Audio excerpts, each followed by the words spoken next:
Like, stay tuned, man. There's more of the scoop. I have to return some videotapes. I have to return some videotapes. I have to return some videotapes. I have to return some videotapes. I have to return some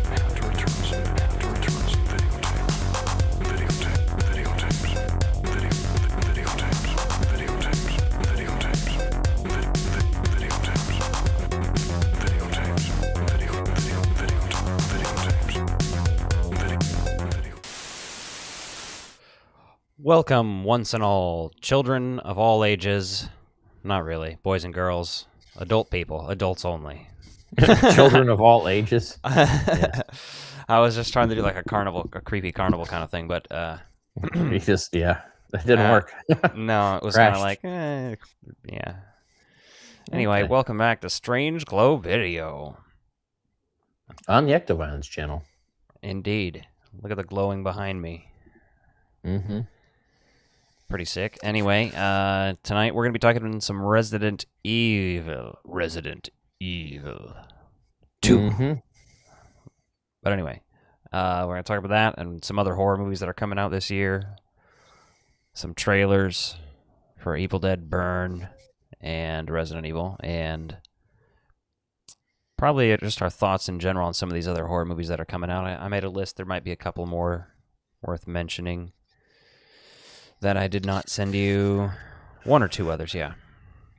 Yeah, I mean, I watched all the 5 trailers we talked about, and then This if other there's one, anything else. there's one more on the list that doesn't have a trailer yet, but at least not that I've seen. Yoshi, it's all right. He stepped on the ashtray and knocked it around. He's like, this is bullshit. Where's mine? Yeah. So I guess let's start with Resident Evil. That's the load. Let's blow our load with the Resident Evil right up front. And then we can maybe work out another few loads, you know what I mean? If anything, there'll be ghost loads, but... I mean, dry heaving is a thing, right? I think. I imagine it's like dust when you cough up dust. I don't know. I've never gotten there, so Amateur. the world may never know. The world so knows. yeah. So there's another Resident Evil movie coming out. Yeah. Before you say anything, I do want to frame this because there is such insane discourse happening with this movie right now. So many people hating on it to the point that it's unhealthy. And also, I think there's people seeing that and backlashing so hard that they're like, anybody who's criticizing this movie is fucking insane and a crybaby and old or not a real Resident Evil fan. Like, there's just so many things being thrown around. And I just feel like I'm somewhere right now in the middle. And I want to kind of address this timeline with this thing. Like, we first heard, Zach Cregger's doing a new Resident Evil, right? Like, I fucking loved Weapons. Maybe my favorite film of last year. Barbarian's good, but Weapons is great. And then we have him saying that, like, oh, it's kind of be its own thing and not have anything really to do with the video games. And then everybody, including me, rightfully so, was kind of like, all right, what the fuck? We were all kind of disappointed there. Just because we've had, 3 attempts at adaptions to be rebooted from this thing, plus I guess 4 if you count the fucking CGI movies, which are some of the better ones, to be honest, but I haven't even seen all of those, only like 2 of them. But this new one has like a very interesting element going for it if you watch the trailer as well. Like, the feel of it does feel very Resident Evil to me personally. And I've seen so many interesting critiques of it because Zach Cregger's also said things like, I think in my head I would like, think this maybe takes place during Resident Evil 2 during the invasion. This is hilarious right here. Cat bathing happening. They're just like, here, we're on live stream. They know it's about them. But so I don't even remember what the fuck I was saying. This Resident Evil movie, right? It's just... You talk for a minute. I mean, I'm exhausted already just thinking about it. Okay, so let's recap. So I played the games growing up. I started with Resident Evil 2 after seeing a neighbor friend of mine Resident Evil 1. And it just so happened that 2 was getting ready to come out. So that's just where I started. Like when I went to the front row video, I was able to rent Resident Evil 2 on the PlayStation. 2-disc game, so there's 2 big stories in there. Those games, that first trilogy of games is really next level. And then after Resident Evil 3, there was some time off before Resident Evil 4 reached mainstream status because at that point, Resident Evil became a Nintendo exclusive. And so they did the Resident Evil remake on the Switch or on the GameCube, and then they did Resident Evil 0 on the GameCube, and then Resident Evil 4 finally came out, right? So, there's a little bit of space that had to be filled between 3 and 4. Games are great. The first movie comes out, and it's an interesting movie. It doesn't feel like the video game in any way, shape, or form to me. Which one? The first Paul W.S. Anderson one? Yeah, the first one. It just does not feel like any of that because you have this loose mansion, and it's like a very nice, like upscale mansion that becomes like a front. So it already gets like weird ass vibes. So they did a million of those movies. Yeah, the Then thing you about had those movies, I want to say real quick, though, is the first 2 are still watchable. The third one's like pushing it. After that, they're not even watchable. Like, genuinely, they're just schlocky fucking trash. There's nothing redeemable in them. I feel like even if you disconnect them from the games and have no expectations and you're just like there for the ride, like the ride isn't even fun. It sucks ass. Yeah. But the first 2 movies, like at least that second movie, it's a zombie apocalypse movie that takes place in Raccoon City. So I get the appeal there. I do. And I saw that one at a drive-in when I was a kid. So I eat it up. But yeah, so that's probably the one that's closest to any of the original stories is kind of the second one, just because of some of the characters they have in it, with the Nemesis and some of the characters they have appear in there. Jill and Carlos. Yeah. But then you get to all those movies they did. Then they did the animated movies, which are their own thing, which none of those I think even had theatrical release. They're all like direct-to-home video, which I've seen a few of them. They're okay. They're not great. They're not terrible, but they're also like not gigantic budgets like the movies were. So I'm indifferent on those. Then they did the reboot movie, which I went into with high hopes because they're like, yeah, we're going to try and do this story. Again, it was interesting, but it didn't really capture what needed to happen. Yeah. And then they did the Netflix series, which I watched start to finish. I've seen that whole series. Again, I didn't hate that series because it just did something that was not the video games. So the fact that Zach Cregger came out and said it's not like the games or it's not based off a game specifically, none of it has been. Yeah. Besides the loose foundation of the Umbrella Corporation and Stars, right? There's like these very loose associations for the writing to this. So seeing this movie, I was like, okay. But things that I liked about this trailer after seeing it was there's already the cinematography matches up to the games. And you're talking to somebody that I played the originals with like the static motion backgrounds on the PlayStation. And then I've been recently playing through the remakes. So I'm playing the Resident Evil 2 remake on PS5 now, and I've got the 3 remake. So I'm well aware of how far the games have come. I haven't played every single Resident Evil game just because for a while I didn't have I went from a PS3 to a PS5.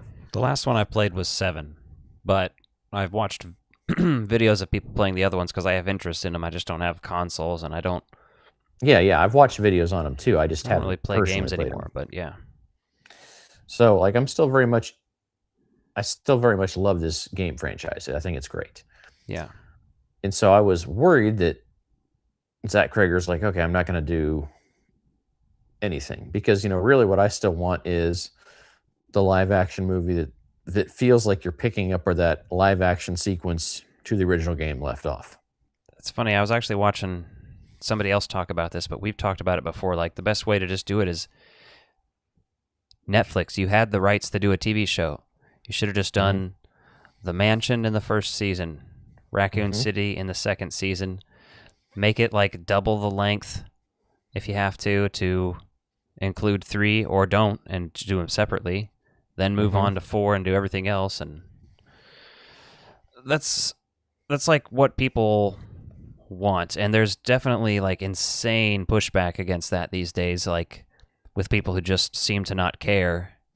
And I think it's really just because they're in defense of Zach Cregger. And listen, I love Zach Cregger. And I've been up and down with this movie. Like, they announced it, I was like stoked. And then he was like, it has nothing to do with Resident Evil, basically. And I was like, fuck this movie. I'm still going to be interested in it, but like, my interest waned. I saw the trailer, and I was like, actually, I'm going to watch it. I'm going to give it a fair shot. It might be a decent movie. I don't know entirely what to expect, but like, from the trailer, you have a lot of these video game-looking shots. The atmosphere is fucking impeccable. The like shots of him finding and upgrading weapons and searching through places. Like, this is true survival horror movie as opposed to action movie horror like the other ones were. Yeah, and it seems like they've all been action movies. Yeah. Right. This game, I think, this game, I say that, I mean, I feel like this film's going to have like a good blend of this, because when you see him loading the shotgun shells in the trailer, when you see him thumbing through the drawers of the house, like you see him finding this empty house, like there's lots of things that the cinematography from the trailer shows you that, like, okay, we're not doing this the way they've been done in the past. So even though this is an original story, it's going to probably feel more in universe than a lot of the other stuff, because it feels more like the game. So, what's up, Andrew? I've been meaning to get to your chats here, but I just awesome. made it so Andrew. Justin can actually see them now too. So yeah. To be fair, like, I'm a defender of the first 2 to 3 of the original Resident Evil movies. Again, I'm just nostalgic for them. I snuck into the theater. It was the first time I snuck into an R-rated movie to see the first one. I was 10 or 11 years old. It was a fucking experience, man. Because I had watched you play those games, and like, I never, I was too young to like grasp playing them very well. Like, I would play them occasionally, but just get too fucking scared to actually play them. So I'd watch you play them when you'd rented them, or the ones that you owned. And that was kind of like how I got my fix at a young age. So by the time the second movie came out, I remember we went to the drive-in over here. Couldn't have been the Boulevard. It would have had to have been I-70 drive-in. It had different screens, and we had the conversion van at this point. And in the back, you could have a different radio tuned to a different station. And so I fucking scrolled. I scrolled around until I found Resident Evil Apocalypse, which was playing on a different screen while they watched some, like, I bet if I look it up, I could accurately guess what it is. But I think they were watching one of these, what's those movies, like 10 Yards with Bruce Willis? What are those called? With the dude from Friends? I think it was around that. Around that time, probably would have been the whole 10 Yards, which is the sequel. I think it was that, but I'm not 100%. But yeah, that was the experience for those. And then I think we saw the third one in theaters. Yeah, we did. Then Chasing Trent in the comments also asked if we'd seen the theories. So, and if he's talking theories, the biggest theory I've seen going around that's like widespread on social media is that they think this character potentially becomes the I forget what his name is, but he's like the sales guy that's kind of cloaked in Resident Evil 4. So, like the merchant guy? Yeah, the merchant guy. There's a lot of people think that this is kind of his origin story. Been so long since I remember the phrase. Yeah, so there's cool stuff here, and one of the things I heard Zach Cregger say was that there's only a few traditional zombies in this. So, and I'm good with that, right? We've seen a good variety of stuff. I'm not 100% on this. I think to clarify, what I've been hearing is that he said there's a few zombie scenes. Oh, okay. So there's minimal. I think it's going to be a lot of just like terror of the unknown. It's going to be a little more, Yeah. Not as actiony, not as many zombie sequences. And I'm going to go see it regardless. And like I said, Weapons was so fucking good. I think this is going to be a good movie regardless. Whether or not it needed to have the Resident Evil title, I don't know. But whatever. I'm not going to like harp on it and bitch about that necessarily. I just think, when you announce a Resident Evil movie and then it just ends up being this, like, again, there are elements that make it very... I'm just reserving my judgment as much as I can, so... After seeing the trailer, I'm way more hyped than I was, mostly Yeah. because the video game angles and the cinematography for it. Like, I think the sets look good. I also find the snow element interesting, right? If you've noticed that, like, this is kind of like takes place in a cold setting. That's something people complained about, because he said that, this is what I was talking about before when I lost my train of thought, but he said that this takes, in my head, I like to think this takes place during Resident Evil 2. Mm-hmm. And people took that as, this takes place literally during the video game universe when Resident Evil 2 takes place in 1998, but he has an iPhone. So there's shit like that that's going on. It's like, what are you even talking about? Like, he's talking about, like, in universe, I like to think that this is happening. That doesn't mean, oh, this is like, we're going to have all these references to it. There'll be Easter eggs and references for sure, because he's said he's a big fan. And usually the people that have directed those movies weren't people who, like, are coming off of huge projects. You know what I mean? Like, this guy came off of Weapons. He could be doing fucking any horror movie he wanted to right now, basically. Yeah, that gives me hope. But I also think, like, you're doing some new elements there, right? Which provide some leeway with the story there. But I'm excited for this. I'm pretty hyped on it. Now, what does it come out? September 18th in the US? Yeah. So, and then I've already seen, like, all the images of the huge creature. Yeah. The very heavy set creature, whatever you want to say it is. And I then mean, like the mutant arms. There's going to be some interesting elements in there. What I hope this is truly scary, and that eerie vibe of, like, you don't know what's around every corner. honestly, that scene of him searching the house in the trailer, the vibes in that are just like, I'm ready to see that movie, regardless of if you call it Resident Evil. I'm going to keep in mind that it's Resident Evil, but at the same time, I'm just going to accept it for whatever this movie has to offer, because I really enjoy this guy's work. Look at it. Yeah, I think that the cinematography is really going to be what lends the worthiness of the Resident Evil title to this. Obviously, some of the creatures too, because otherwise, if you weren't trying to do this like in a game universe, I feel like you would have made some other choices there. But if you're just a big fan of video games, some of that would work too. Yeah. Right? If you're just a fan of like horror survival games, like there's things there that would work.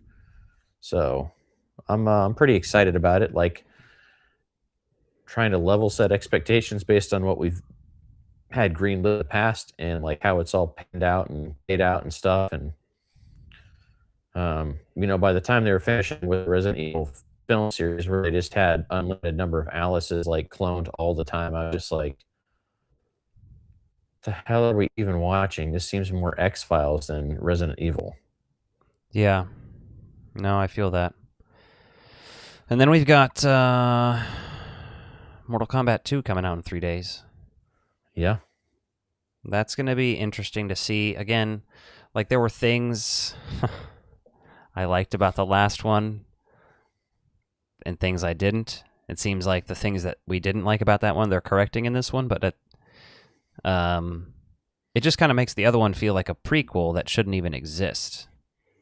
But whatever. It's fine. I'll just think of it that way. It's a prequel to the real Mortal Kombat. If this one's going to be any good or not. To be fair, it looks pretty okay. I mean, like, for what you want out of a Mortal Kombat movie, it looks like it might deliver some of that. And I've seen there's some reviews coming out about it now. I haven't seen a lot of negative or necessarily it's all been kind of neutral, but Yeah, I'm curious about this because it seems like that main character that was like driving the story from the last one isn't even in this. What was his name? Cole? Was that it? yeah. Yeah, so I don't recall seeing him in that. That's not to say that he's not in there at all, but I'm fascinated by that. Oh, nice. Andrew's going to the premiere for MK2 tonight. That's cool. Hell yeah. Yeah, I'm excited for MK2. Like not like next level hype. Like when I saw the I'm more excited originally- for the 4K for the old one. yeah. But I'm excited Well- for it and in like a fun way. What I think's really fun though is like that Street Fighter movie had that trailer come out too. And like that's really going with the game style of play Hell yeah, it is. and like shenanigans, and so I can truly appreciate that.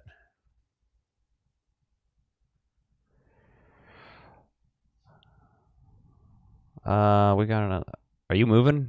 Looks like you're sitting still. Okay. I was I was like, are you I was reading frozen? the comment. Yeah, no, I froze. Yeah, I should do that occasionally just to mess with you. Hey, Ectoviolence. Recently found your channel a couple of weeks ago. Have been binging your videos. You have the same ideals about horror as me, and even though you are younger than I, your takes are right up. I appreciate that. Yeah, I like to have as interesting of a take as possible when it comes to YouTube, just because a lot of this shit's been talked about before. Gotta have something interesting to say, and I do see a lot of the same shit over and over. But I do kind of also enjoy some of that shit, so I don't know.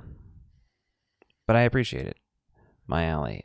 Keep up the amazing videos. I love your horror movie ones where you compare TV cuts to the theatrical. Yeah, see, that's been a thing I've been doing for a minute.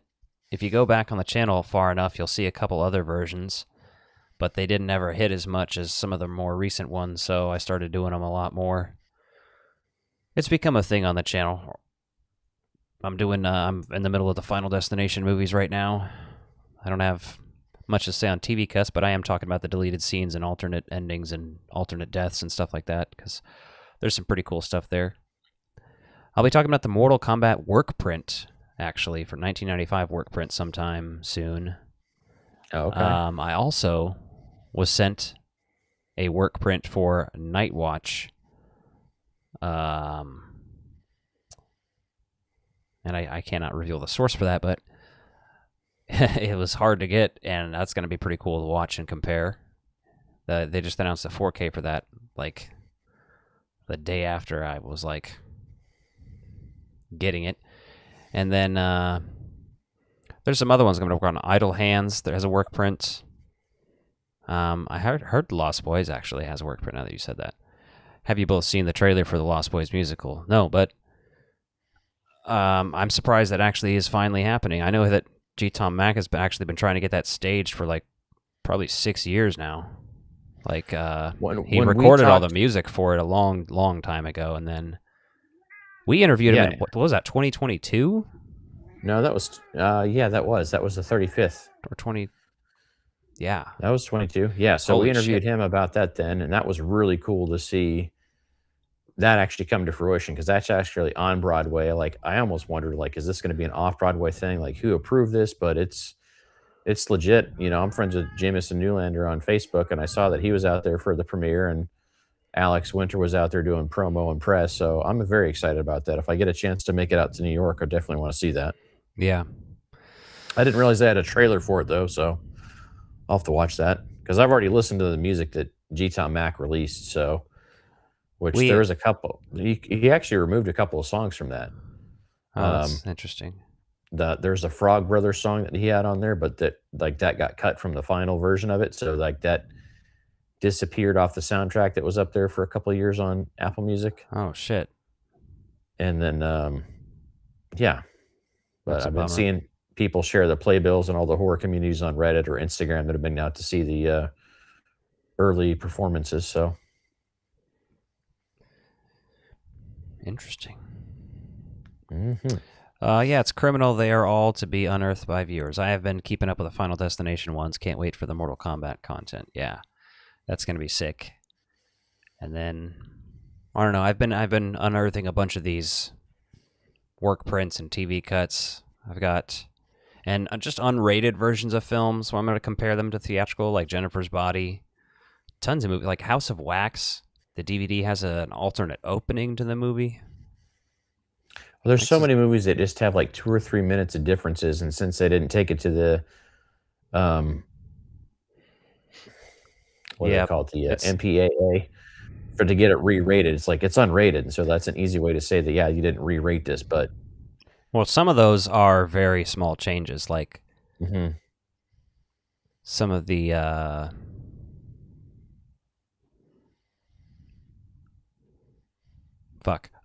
what some of the goddamn Chucky movies, the later ones, the unrated versions, but like I don't try to talk if they don't have enough to say. I'm not even making a video on it because I gotta have something to say. But usually there's a bunch of alternate stuff that sometimes wasn't filmed. Sometimes there's lost footage that we only have pictures of, like with Child's Play, the original one.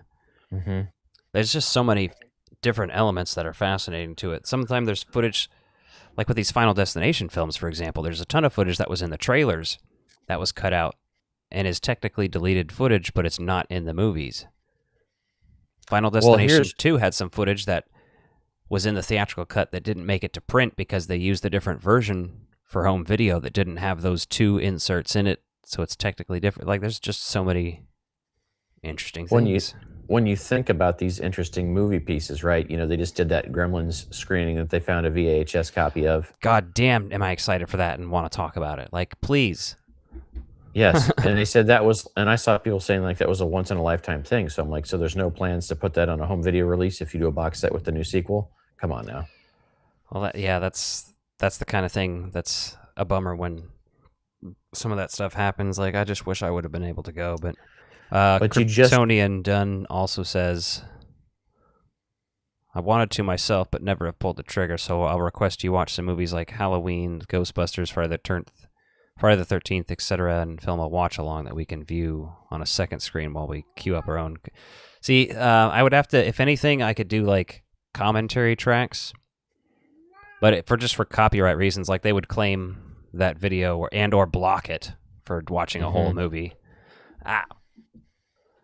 So, unfortunately, no go, but, like, commentaries I could potentially do, but it would just be me telling you when to line it up and whatnot. Yeah, but I will be doing. There's a bunch of different Halloween and cuts and alternate cuts of different Halloween movies and deleted scenes and stuff. So I will be talking about those, but I'll wait until October to do that. Ghostbusters, I did do the preview cut and the TV cut and the TV cut of Ghostbusters too. Those are very interesting videos because lots of changes. So what I'm curious about, what happens to all the movies that get sent over for rating and then they've got to make changes? So where do those original copies go? Prime example for Scream. Scream, they wanted to give the NC-17 rating to because of that first kill. Well, what's interesting about that is the VHS I have actually has the unrated version of Scream on it. And I think it was because they just accidentally sent that version of tape. I'd have to look at my comparison video to remember if that VHS is open matte, and maybe that's why, because I think it's a shot that includes more of a dripping blood of knife or something too, has something to do with it. There's some stuff like that, like the Nightmare on Elm Street unrated cut, for example. There's hardly any changes, but one of them is just one of the shots is framed differently, and there's some extra time of blood splashing and shit during Tina's death. But it's still fascinating, and enough people are interested in it that I'll continue talking about that stuff. I like it. So in the chat, let's see, who was it? Chasing Trent asked if we'd seen or read The Stand. I have not yet. So I went through a huge bit of Stephen King's catalog last year. And by huge, I mean I read or listened to like 8 or 10 of his books last year, which is nothing in the grand scheme of things compared to his stuff. But that's one that's on my list of things to check out. So I'm reading The Secret History of Twin Peaks right now again. Like, Nice. reevaluating it. Oh, she says Kryptonian done. I don't know. For some reason, that name made me say she. Because I read it as like crystal or something in my head. Hey, what's up, gotcha. Last Movie Standing? Anyway, sorry. I know nothing about you. I can't tell what's going on in your profile picture even. But person, friendly stranger in the chat. Friendly viewer, friend, and acquaintance. Now that's an interesting idea. We've did a few commentaries on our original Strange Glow video channel, me and this guy. But Yeah, I might we be did able to with you. swing something like that for like Patreon members and let Patreon members request the movie Oh, that'd be cool. or vote on a movie or something at least. Yeah. That'd be Because pretty what do cool. we have over there? I think we had Ghostbusters 2 on there, where we give our commentary on that. Yeah, we did a couple of them. Like if we had to watch the movies together, sometimes we just recorded the live commentary for them. Yeah. So let's All right. talk about a few of these other ones that are coming out. One I wanted to mention was Teenage Sex and Death at Camp Miasma, which is directed by the same director as I Saw the TV Glow, and it has Gillian Anderson in it. Yeah. I'm sold. And the font, it's sort of like another teen camp death slasher, obviously, and it's very on the nose with the title, so it's probably going to be pretty funny, but also it has a lot to do with gender stuff, so we'll just see what happens with that. I think it's going to be interesting. I'm really stoked for Backrooms later this month. I think right now it's my most anticipated for the year. And then Evil Dead Burn dropped a new trailer today. Yes. Which is great because that first teaser they released was very like in the Evil Dead universe. So I feel like this one provides a lot more content. Sorry. Reading the comments. Yeah, I'm trying to see the Nurse Joker now because the comments are so small that your profile pictures are so small that it's hard to like see what they are.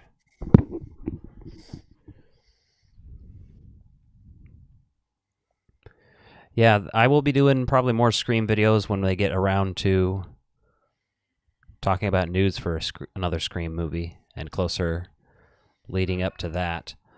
Because I basically reviewed them all. And actually, I guess if I'm thinking about it, I only talked about like the lost cut of Scream 4. I didn't really talk about much else.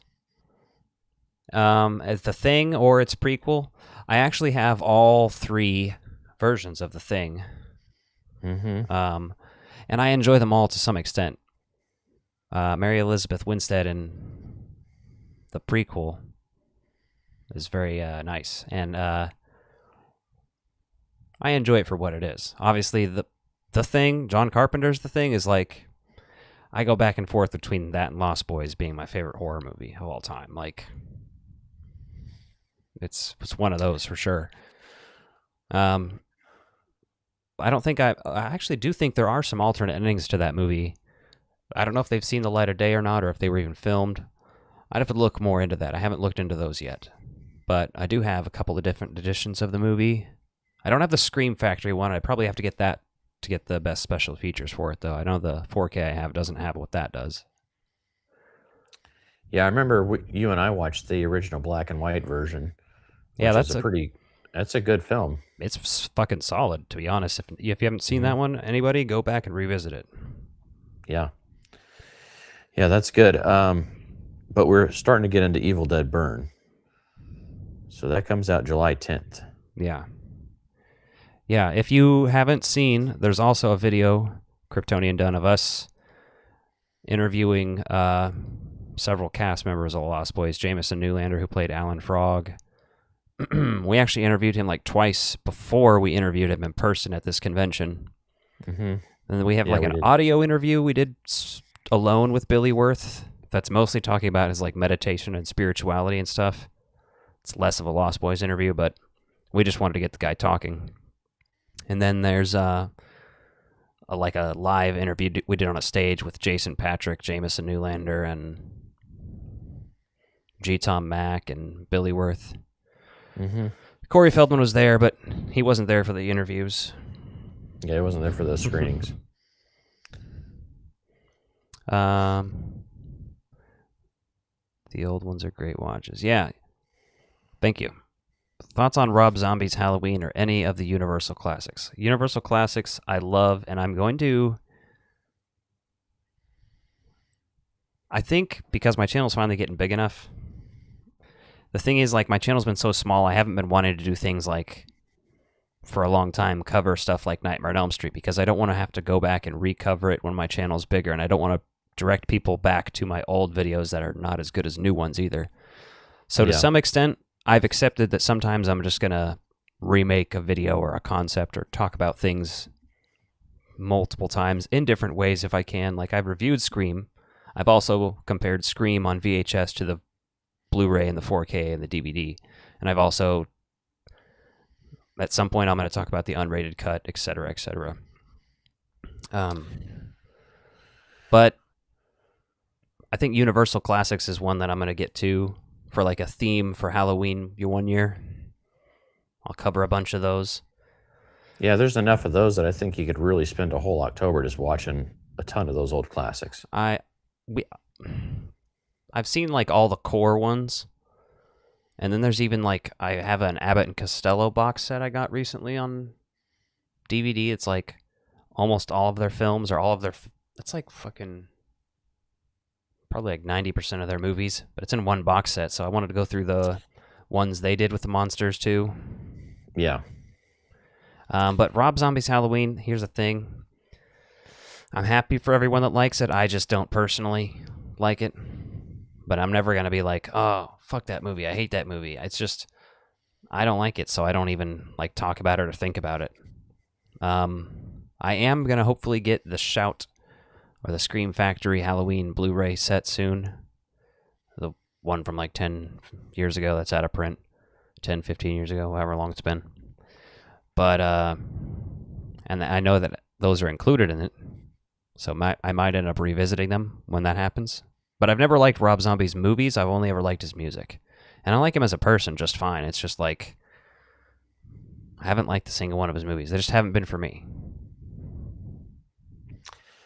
Yeah, I'm kind of I'm in a similar boat. And the thing is, like, I don't think we've ever watched a Rob Zombie film together. You know what I mean? Like, it's just like our tastes are similar enough. But I mean, I saw House of the Thousand Corpses when it came out. I enjoyed that enough for what it, when it came out. But his Halloween stuff, I just wasn't super excited about. I don't hate him. They're just like, if I'm going to watch a Halloween origin story, I'm going to watch Halloween. You know what I mean? I mean, that's for me personally. And that's a tough thing to get into. I mean, and that's just preferences. It's generational preferences too. Like, then you go back and you see the sequels they made here recently. They go back to that original story, and I'm like, that's fascinating. I like those, especially the last one. Two out of that three, the last trilogy were great. And the second one's okay, just not like as good as the first and the third. Yeah.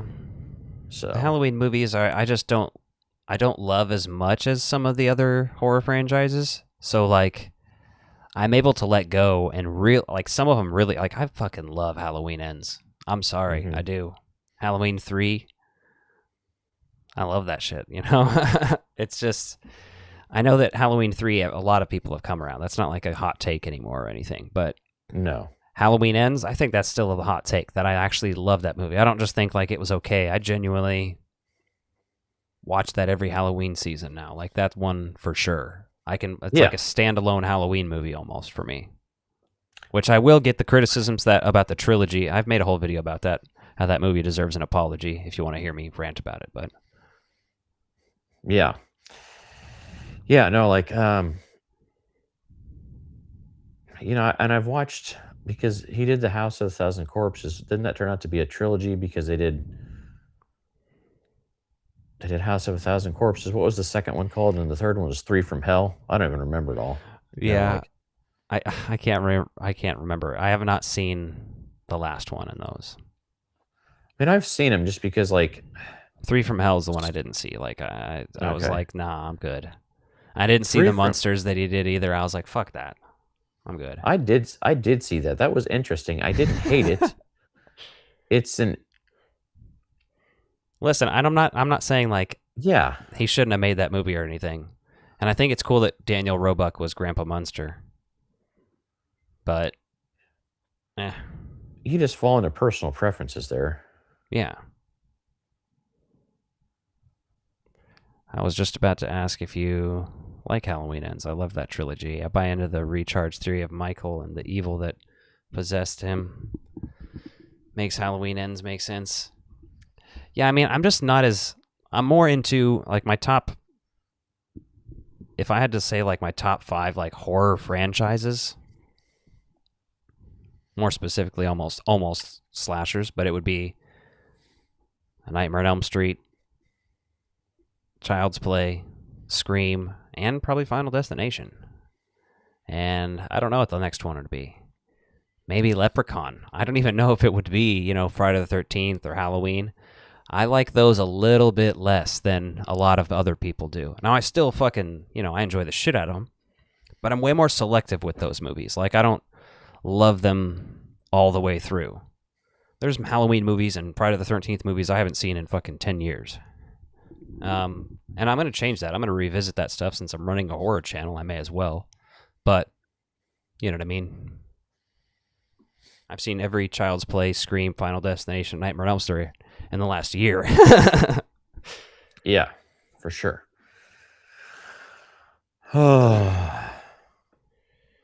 So Evil Dead Burn. Do you feel like it's just picking up from Evil Dead Rise with some of that like possession by the water? It's interesting you say that. No. I've seen other people say this house does look like a house we've seen before somewhere in the franchise.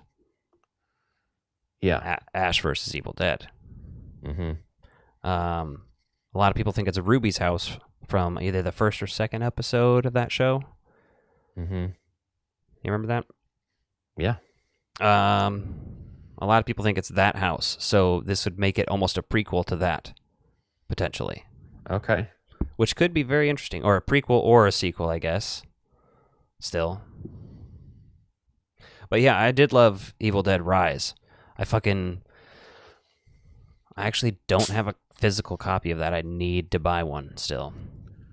But I have like a mismatched collection of the movies. I really need to sort that out because I'm going to be doing a bunch of Evil Dead videos before that new one comes out.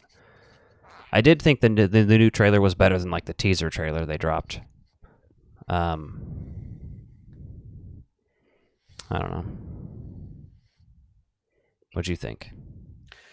Yeah, the new trailer, the teaser trailer just felt like so much of stuff that we've seen before, but with some more floating, right? We haven't seen a crazy amount of like flying people in Evil Dead.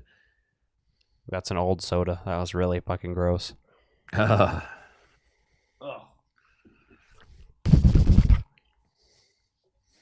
gotta any clean more up of that around gum? here. Yeah. The new trailer I was excited for. It says it's a family affair, so it makes me think like, are they doing some story building here that kind of connects things? Which it's Evil Dead. I don't think they need to, right? If you're not gonna have Ash in it, which I'm good with. Yeah. I think the reboot showed that you don't have to have Ash, but I think Rise kind of picked up a little bit more of that humor that was kind of missing from the reboot. The reboot's a really solid film. So, yeah, I am just I'm excited to see this, but every time I watch one of these ones, I'm just like, man, what did we miss with Ash versus the Evil Dead carrying on? Right? Yeah, I mean, I feel you, but I'm all right with it. I think this trailer doesn't reveal enough for me to feel one way or the other. I'll be excited once I get to the theater and like my seat's vibrating and shit like that. That's probably when I'll get excited. Oh yeah, this trailer didn't like reveal everything. And when you realize how soon this is coming out, and we just now got the trailer, right? This is coming out July 10th, and it's May. Mm-hmm. And a lot of these movies want to do like a crazy amount of trailers like 6 months in advance. Doing 2 months out, it's not as common as it used to be. Yeah.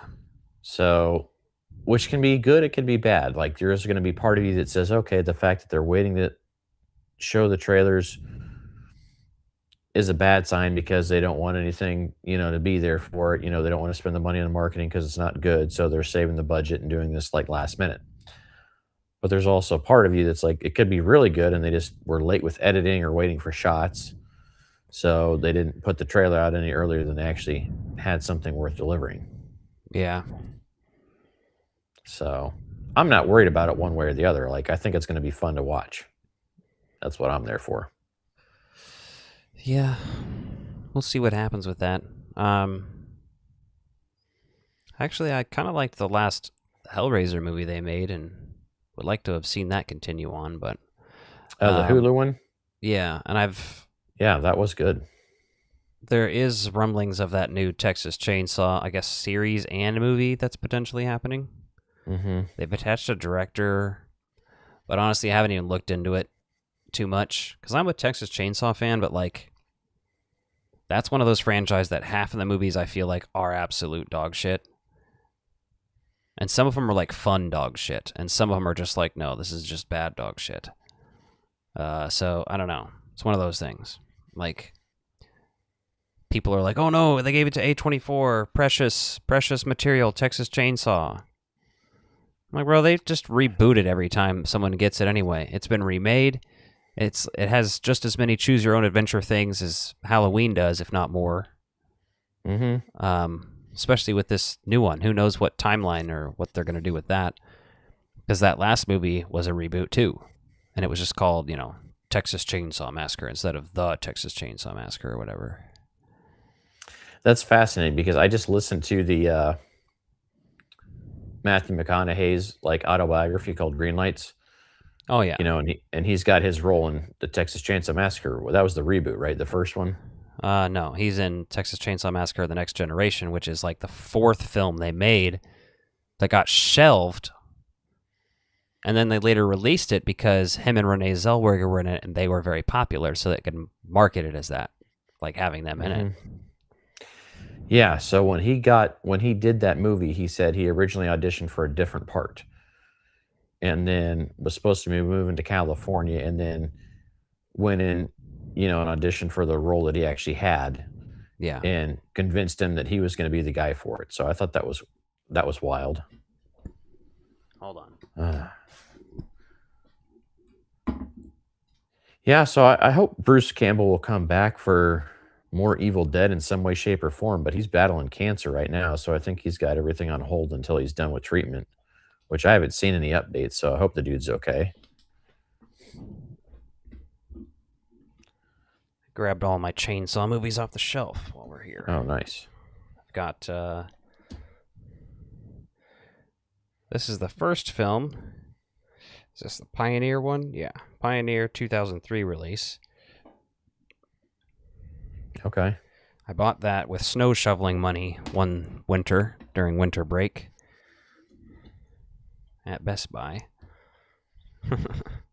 I bought this year at Best Buy. I think it's from Dark Sky. Yeah, Dark Sky Films. Unfortunately, I heard this is the version of the Blu-ray that's not necessarily preferred, but whatever. It's the version with the steelbook version. It was pretty cheap. Yeah. Texas Chainsaw 2,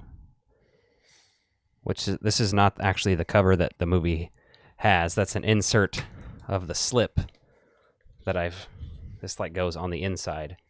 That's the fucking cover it came with because they're trying to market it, like it was a sequel to the remake, not the original one that's goofy and has fucking Dennis Hopper and shit. Well, and if you look at that cover, that is very much a sign of the times for Saw, because if you look how much that artwork mirrors the Saw foot. Yeah. It's just that, but like, even the white font is like background trying to match this one more. Yeah. But yeah, this was on the inside, and I was like, that's a much cooler artwork. I'm putting that on the front. Mm-hmm. Has those Dawn of the Dead poster vibes that I love. Yeah. The original. Speaking of that, I did pre-order Day of the Dead, the 4K of that's coming out. That'll be cool. Then we have Leatherface, the Texas Chainsaw Massacre 3. He puts the teeth in terror. What the fuck does that mean? There's no teeth in terror. Your guess is as good as mine, man. Somebody in Then- marketing was like, hey, man. Oh, yeah. Yeah. Classic. Yep. Any good special features on there? No, I didn't think so. So that was only McConaughey's second feature film. He did... Alternate ending. Oh, nice. There you go. I'm planning Texas Chainsaw for this August, so at least a few videos. Then obviously the remake, and then Texas Chainsaw the beginning, Texas Chainsaw 3D. And I don't have Leatherface, and I don't even know if they've released a physical version of the 2022 Netflix one. I don't think they did. And if they did, I don't really care to have it. Like I don't Leatherface. Like normally I'm a completist, but I'm like,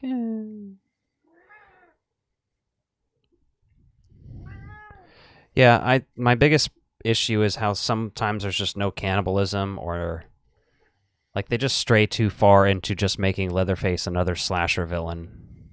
Like he doesn't need to be sympathetic necessarily, like you're saying, but he is basically just a fucking tool that is used by the family. Mm-hmm. That is cannibals.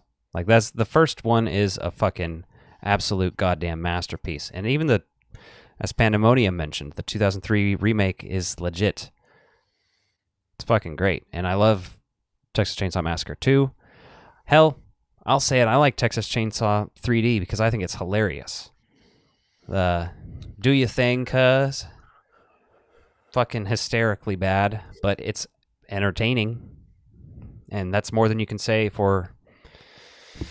I mean, 3 is its own thing. So is Next Generation. Those kind of two I grouped together in like I've watched them once, I think. Need to go back and revisit them, though. And the beginning has some elements that I like, but overall is... Not too memorable. Although I think that one actually... I think this has disc rot, this DVD. Oh, that sucks. And like it doesn't play, but it's in like pristine fucking condition. Oh, that's funny too. Like an ad for DVDs in there. Authentic DVDs, keep it real. How authentic is the disc rot, bitch? I never. Anytime people bitch about disc rot, I was always that guy that's like, you fucking loser.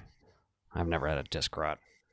And then here you've got it finally. Yeah, it doesn't show on the disc, but that's the only thing I can think it is, from my research. I did a whole video about it a long time ago.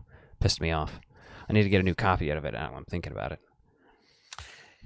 Yeah, horror in theaters is next level because I just love the audience reaction. I love seeing people scream and jump into that stuff. Yeah. Yeah, I think that there were some interesting elements in that Texas Chainsaw movie. Like, you can point to that scene with him and the chainsaw on the bus and be like, that's kind of cool, I guess. But I've never felt like rewatching that movie, ever. No, we watched that once. We reviewed it. I feel like there were some really cool visuals in that, some cool scenes, but it didn't like make a compelling story that was worth listening to. You're like, here's an old version of Leatherface, and he's still here, and you're like, okay, come on. Would have been fine if there was like still some cannibalism happening, or yeah, it's just something. You know what I mean? That's my problem. That movie, if it had cannibalism, I would have forgiven a lot of the other shit. If there was some other family members eating some motherfuckers, barbecuing some bitches up. Yeah, I mean, that's what makes it so terrifying. Is like it's a Texas barbecue restaurant that people are eating at and then loving the food. Mm-hmm. And it's like the whole Soylent Green thing. Like you find out it's people and it's fucking like if I had unsettling. if somehow the world permits and all my dreams come true, and I am somehow, being approached to direct horror movies, and I am ever approached to direct Texas Chainsaw, here's a scene I think that would be great in a Texas Chainsaw movie. You take Leatherface, and he's has somebody strung up, upside down or whatever, and he's bleeding some of their blood out. Not all of it, but he's letting them bleed out, and he's like bleeding it into his barbecue sauce, and then like taste testing it with his finger and shit. You know what I mean? Mm-hmm. And then one of his, one of the other motherfuckers come in there, taste it, and be like, "It needs more blood, dumbass," and slap him and shit. Something, right? You got to have that element. Come on, it'd be better than the fucking 2022 one. I mean, I'm not saying I'm a goddamn genius, but fuck.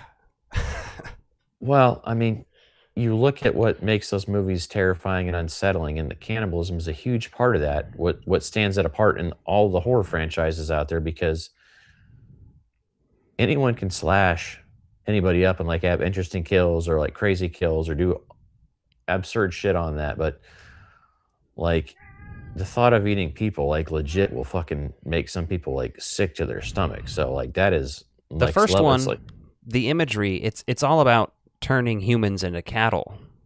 Mm-hmm. And a product. Like they're literally selling human barbecue at that barbecue place. Mm-hmm. Yeah. It's not like a super obvious and talked about like thing. That movie is like, as a kid, I wasn't putting all of that stuff together when I watched it, and I probably shouldn't have been watching it as young as I did, but well, that's a whole thing. That movie's very political too. Talked about that as well, because that first one, a bunch of liberal hippie teenagers are killed by fucking Texas redneck cannibals. That movie is like basically a pro-vegetarian movie. Yeah. That's now you're getting me thinking about Hills Have Eyes. I love the Hills Have Eyes remake, although it's one of the hardest horror movies for me to watch because of the fucking SA scenes in there. God, it's fucking ridiculous. But impeccable fucking movie. I love that remake. Maybe better than the original too on that.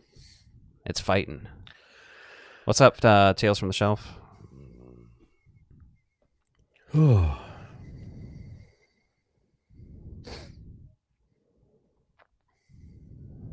Do you like to lean into dark comedy? I do. I enjoy Texas Chainsaw too. I mean, big fan. I love comedy, and I love like dark comedy, especially when you combine it with a horror movie or things like that. I just love the twistedness of it, because right, like a good horror movie, and what works with some of that is like feeling scared, and then like that emotional roller coaster of like genuine fear, and then like laughing out loud and like going through that whole experience. It's just fucking phenomenal. Like if there's a horror movie that doesn't have like just a little bit of humor every now and again, like I feel like you're losing an element to like carry somebody like through an emotional journey. And like it's horror, so it's not like an uplifting movie, but just the fact that it can make you feel shit by watching it. The easiest way to do that too is just by having a funny character. Mm-hmm. Yeah, like a character that says quippy, satirical, or cynical shit.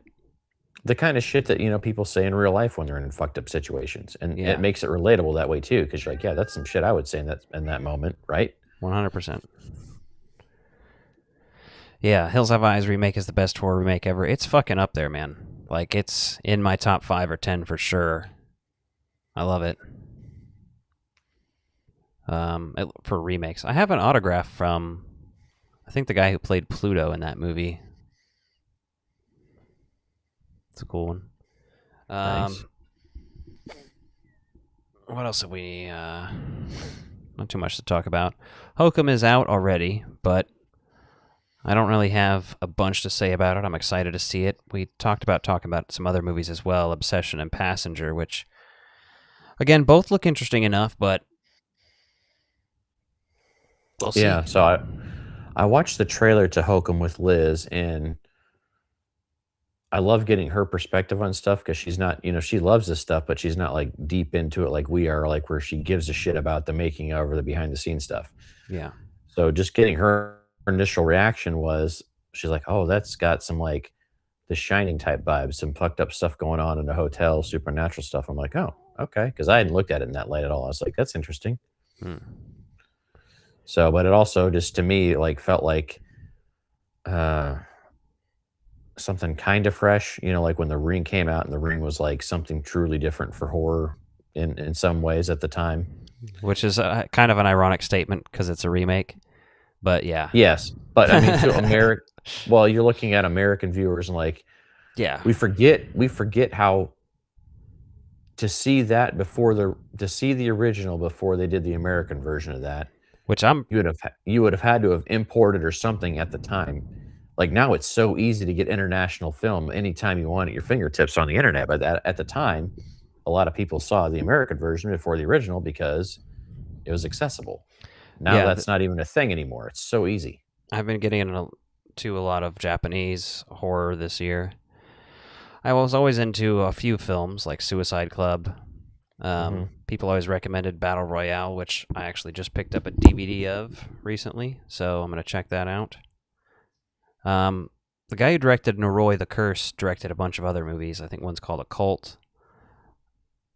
I'm going to check a bunch of those out this year. That's like kind of it's one of those things. I've been watching so many horror movies and taking so many notes during some of them, it becomes not quite work, but it's not like my brain is relaxing and just watching anymore. It's very analytical. So like sometimes when I'm watching those, I'm able to just fucking turn it off and enjoy them. Yeah. And knowing that eventually I'm going to want to talk about them on the channel, but the other two movies that you mentioned were Passenger. yeah. So Passenger looks interesting after seeing the trailer to that. Like I didn't take a lot of notes on it, but obviously driving by seeing the same thing along the side of the road and then like the scratches on the cars and like that little bit of dialogue at the beginning on the card basically saying like this has happened to like 15,000 people or something. Yeah. So yeah, pretty awesome. Excited to see that just because it looks interesting. I love seeing a horror trailer that is like a concept that I'm not like. I just feel like I've seen the movie from seeing the trailer. So that has me wanting to see more. And then you said to check out the Obsession trailer, Yeah. which that looks kind of fucked up. Yeah. I like that. That looks like it could get real fucking sick and twisted in there. Like in the trailer, it's just like no, we're just scratching the surface a little bit. For sure. I think that one's going to be fun. I've heard good things. Yeah, I didn't catch the release date on that. When is that? I'm not sure. I think it's summer. Okay. Have you saw Weapons? Came out in 2025. Yeah, you missed it, but we were talking about it. I think that was my favorite movie from last year because that director's directing the new Resident Evil, which yeah, we've talked about Resident Evil for like 30 minutes probably at the beginning, but yeah, I think the folktale exactly. That's what I was gonna say. It's like kind of like how not Nightmare on Elm Street. Fucking, I Know What You Did Last Summer. Was like the hook play hand, on the hook hand story, kind of. Yeah, and I feel like that's a bit of genre horror that could easily be done. Like you take all these classic tales and Well, sometimes they are done. It's just that they weren't done super mainstream necessarily. And what's interesting is there's the kind of the new age of that is the creepypasta movies and stuff like that. Yeah, like Backrooms is kind of like the new age version of that, where it's the guy who he made a bunch of YouTube Backrooms videos, but the lore came from just creepypastas, a folktale, which is modern folktales. Yeah. I mean, you think about that, and you think about a movie like Urban Legends, right? Which is not a great horror film, but it's an interesting concept. Still haven't seen it, but I did buy it on DVD recently, so I have it. I just haven't got around to watching it yet. I only heard about it a couple of years ago. It just like completely escaped me. I don't know how. Yeah, I mean, and that was around the time of that was after Scream, I want to say, and around the time of I Know What You Did Last Summer, like, but wasn't that one PG-13, I feel like? Was that? Let me look that up.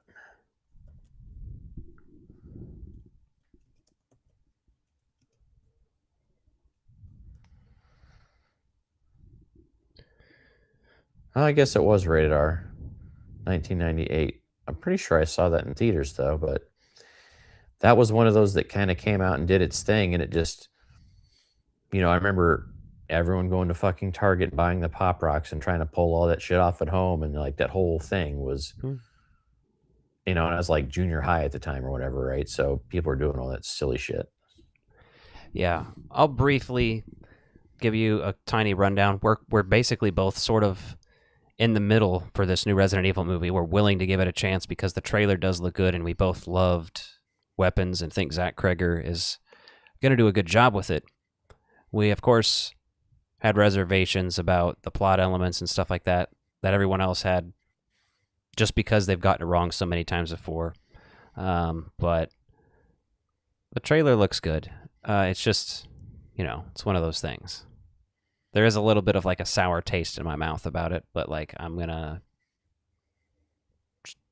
just try to ignore that and just see the movie for what it is. Because, like I said, Weapons fucking ruled. Mm-hmm. The movie itself looks good. It's just the only thing is, attaching the name Resident Evil, which when you break it down, what's the real problem with that? I don't know, but psychologically, my brain doesn't like it, So there's elements of the trailer we talked about. They look like Resident Evil, for sure. Like the guns, upgrades, the way things flow, sure. But yeah, there's tons of stuff out there that... Excited but reserved. Mm-hmm. I don't know. Yeah. Yeah, the Backrooms definitely looks... I think that's what I'm most excited for this year right now. And then we don't have any actual release date notes for Crystal Lake, but whenever that happens, that's going to be interesting too. Again, I think a lot of people might be more upset with that show than I could ever be because they like Friday the 13th that much more than me. Yeah, I don't know. Like, and I'm one of those people that, like, I saw the Friday the 13th remake in theaters opening weekend. It was one of my friend's birthdays, and like growing up, we all watched the horror movies together. So we went and saw it, and I was like, cool. I didn't hate that remake. And then it just didn't go anywhere. They didn't do anything else with it, right? And so you're just like, okay. Yeah. And, like so many of these franchises, they're dealing with small budgets. So people buy the rights, and they become a rights management nightmare. Like, that's the downside to horror. That's why even some of the big franchises, like the box sets, just don't exist. Prime example, Evil Dead, Army of Darkness is not in any of the sets because Army of Darkness is owned independently of the rest of it. Even though it's in universe. Silly ass shit. Yeah. That's why as the show went on, it included more elements from other things and stuff too. Yeah, but there's lots of interesting things there with TV cuts of... I think I have the TV cut of Evil Dead 2. I need to go over that. Yeah. The Friday the 13th remake, I actually saw it in theaters, but it's been a long time since I've seen it. I have it in the Scream Factory set. I need to revisit it at some point. I probably will, when the series is about to come out, but... Mm-hmm. Yeah, I think there's tons of good stuff coming up horror-wise, but you know what's and I appreciate that you're doing this on the channel, is you're doing all these comparisons to like TV cuts, because that's one of my biggest complaints about modern streaming and shit is that, first of all, the TV edit is a lost art form. Like, that's not really a thing anymore, right? Like, I don't even think ABC does like the Sunday night movie anymore or anything because there's no fucking point to it. What's interesting about that is, in my search for TV cuts and alternate cuts of movies, more to talk about, I would come across people wanting to, in modern era, find TV cuts of films so they could show their films like kids' horror movies or R-rated movies and not have to worry about a bunch of violence and sex and drugs and shit. I don't know. Yeah, but my biggest thing with like the modern take on it is there's no commercials. The commercials are just wherever the fuck they want to be. Like they don't follow even the old commercial breaks. Yeah. Like, like as far as tempo and pacing, like, right, there's certain elements that lean themselves towards a good time for a spot, a break. And none of the streamers give a shit about that because there's some algorithm saying, okay, we got to have this ad play this many times throughout the movie. We don't give a fuck when it is. So it could be in the middle of an important scene. So fuck you. It's funny, Movie Land Mayhem says, cannot stand the new Jason mask. Every time there's a reboot of anything, the quality of style goes downhill. I don't know if I entirely agree, but I get the sentiment. I don't necessarily, like, I thought the mask, like, it looked a little weird for sure, just because it's different at all. Like the eye shape and whatnot, I don't know. But that was just a fucking beer commercial that they put out, and it was kind of just annoying that it's like, why are you guys putting out fucking beer commercial? Make a fucking movie. Don't fucking tease people with a goddamn beer commercial. Put out a fucking movie, you losers. And that guy who directed it, like, no hate to him because he directed Silent Night, Deadly Night, and I actually really liked that remake as well. Very interesting, like, concept change for that film. But what the fuck? What were they thinking? It wasn't bad. I'm not saying it was bad but when it comes down to it, it was like, just the best beer commercial I've ever seen. That's all it was. Yeah. And when you see some of the fan films in Friday the 13th franchise, you realize like that's all that felt like. It was a fan film that was sponsored by a Fucking, hard cider company. yeah. I'm Right? being Like here. like ridiculous saying beer because it's not even beer. It's like lighter than beer. Yeah, either way. Like it was interesting, but yeah, I get it because you get, the imagery becomes so iconic to you. Like you can see something and feel the franchise in it, right? You can see the Freddy gloves, the Freddy makeup, Yeah. like as that evolved and kind of did its thing, but it all still felt very true and very in universe and on brand.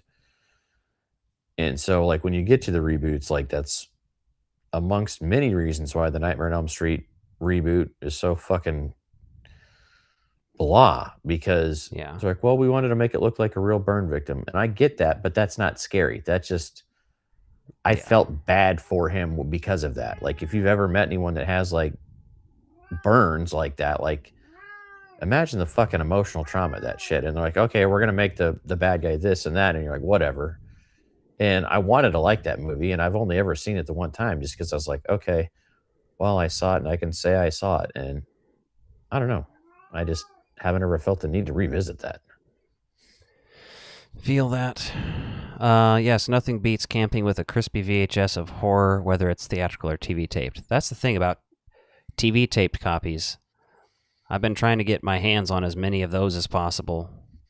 I came across one, I think it's Temple of Doom, taped from TV, or it's Raiders of the Lost Ark. I can't remember which one. Either way, that'd be cool to view that one as well. But obviously, I would prefer horror movies. But I want to talk about not just the movie, but the broadcast itself, including the commercials, just because I find them nostalgic and timely, sometimes really interesting. So I want to do more of that. I've done a couple of them with a Beetlejuice broadcast from 1990, and then with a Close Encounters broadcast from 84. Yeah. But those are hard to find tapes. Well, those are hard to find, but I mean, I love the commercials you see with those. Like, there's just such a lost art form. Like, and it just seeing something on VHS takes you back. Yeah.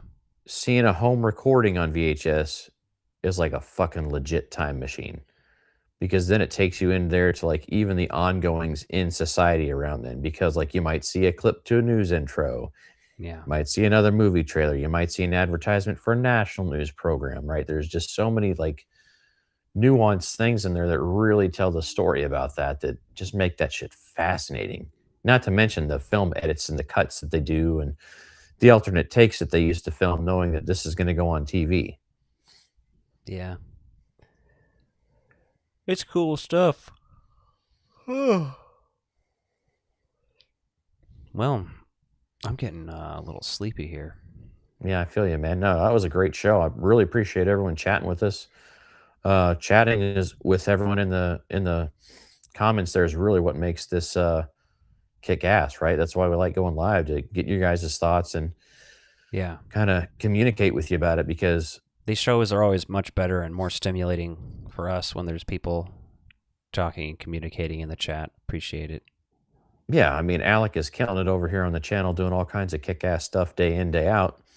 And then we get to come here and kind of have this relaxed format show where we get to see your thoughts and opinions on that and get commentary, and then just like wheelhouse it, right? We had a list of things we wanted to chat about, but we were able to just freewheel it with everyone tuned in, and like, that's awesome. So thanks for chatting and keeping the conversation flowing. All right, guys. Well, we will either be back next week or the following week, or we usually do these Tuesdays nights, not necessarily every Tuesday night. Thanks, Pandemonium, for the super chat. Appreciate you. Means a lot. Yeah, we usually try to do our live shows on Tuesdays, and so if we're not doing most of the time we're doing them once a week on Tuesdays. Sometimes we'll do every other week, depending on what's going on. But yeah, thanks for tuning in. Yeah. We might be trying to talk Mortal Kombat next week. We'll see. Yeah. So thanks again, Pandemonium, Kryptonian, Chase and Trent. Anybody else that I have not mentioned in a minute? Movie Land Mayhem. Andrew Bayless was here earlier. So Millennium Eye. Last Movie Standing dropped by. Good night, everybody. We'll see you next time.